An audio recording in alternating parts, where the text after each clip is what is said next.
It's going to be a prime time hearing tonight. It's going to feature testimony from a documentary filmmaker and Capitol Hill police officer in an attempt to frame the events of the breach. Republicans blasted the prime time event, saying it's an attempt by the left to prevent former President Trump from running in 2024. Joining us right now to discuss, Kansas Senator Roger Marshall. Senator, thank you.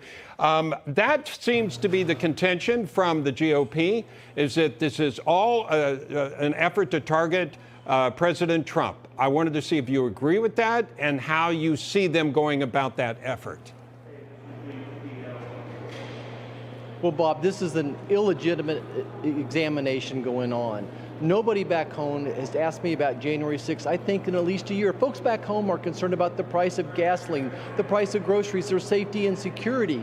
Meanwhile, CNN has horrible ratings. They're hoping that this takes, but they're going to have a bomb tonight.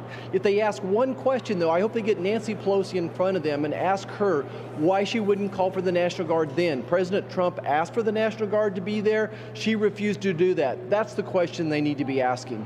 All right, I wanted to get your thoughts on this. Kevin McCarthy earlier today had this to say about the intentions that Democrats have specifically for the Electoral College. Listen. Let's be honest, it is a smokescreen for Democrats to push their radical agenda. You read it just in Axios just this week.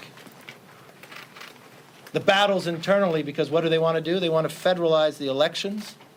And they're talking about their real outcome of what they want to achieve, abolish the Electoral College. Yeah, Senator, let's talk about that. In fact, Jamie Raskin, the Democratic congressman, came out and said as much, that he thinks the committee should recommend that. This is somebody that led the impeachment trial against the former president. And I think it's of note that people should be aware that our founding fathers didn't like the idea of popular vote. The momentary passions of the majority, they always tried to stay away from that. And if you look at the pure voting since 1992, I think only 2004 did the Republican win. But without the Electoral College, what do you think the impact would be?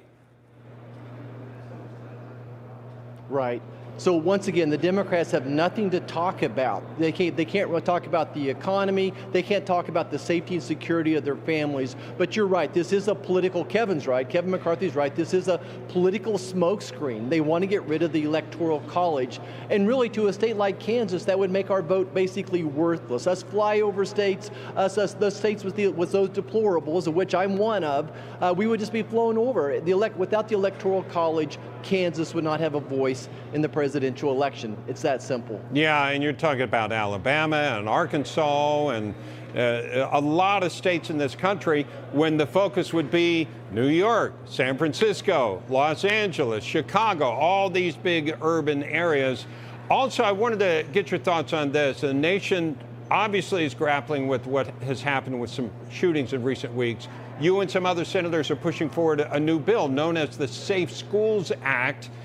It would greenlight the use of untouched COVID-19 relief funds, which are in the billions of dollars allocated to schools, to go toward hardening the school premises with physical security measures. Could you describe that a little bit and why it makes sense to you? Yeah, Bob, I'm happy to.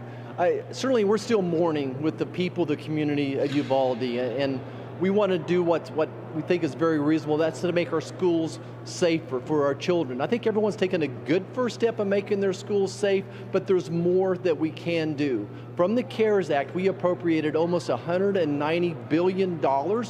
Only about 50 of that has been used. So this is money appropriated for schools. We want to give them the flexibilities to make our schools safer. They could put on some type of video cameras. They can make panic buttons. They can make each individual room safer. Maybe mental health nurses would come into the schools. Maybe it would pay for armed guards as well. So we want to make our schools safer. I think that we can all agree to that. In the meantime, I'm standing up for the Second Amendment. I believe the Second Amendment is what protects the First Amendment, that we have the right to bear arms. All right, Senator Marshall, thank you so much, sir.